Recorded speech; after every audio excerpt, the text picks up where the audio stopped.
Saudara, kita awali dengan informasi yang pertama. Kejaksaan Negeri Banda Aceh memusnahkan barang bukti sitaan dari 78 perkara yang sudah berkekuatan hukum tetap, mulai dari sabu, ganja, produk kosmetik, hingga senjata api.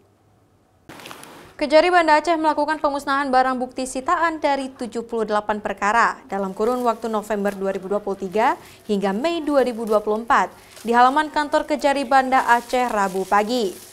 Barang bukti sitaan perkara tindak pidana yang telah berkekuatan hukum tetap itu diantaranya sabu-sabu, ganja, produk kosmetik, senjata api, hingga benda tajam lainnya. Pemusnahan dilakukan dengan cara dihancurkan, dibakar, dirusak, dan dipotong agar tidak dapat dipergunakan lagi. Terima kasih Bu. Hari ini kita sebetulnya ini pemusnahan barang bukti adalah kegiatan rutin selalu dilaksanakan di Kejaksaan Negeri Banda Aceh.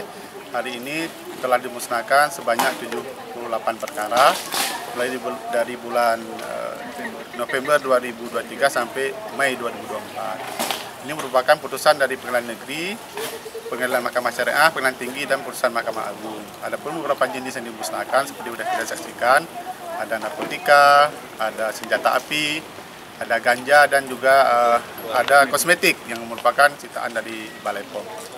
Pemusnahan barang bukti itu berasal dari putusan Pengadilan Negeri Banda Aceh, Pengadilan Tinggi Banda Aceh, Mahkamah Agung, dan Mahkamah Syariah Banda Aceh. Adapun barang bukti narkotika 54 perkara, tindak pidana umum lainnya 12 perkara, serta orang dan harta benda 12 perkara. Nova Misdayanti, Kompas TV, Banda Aceh.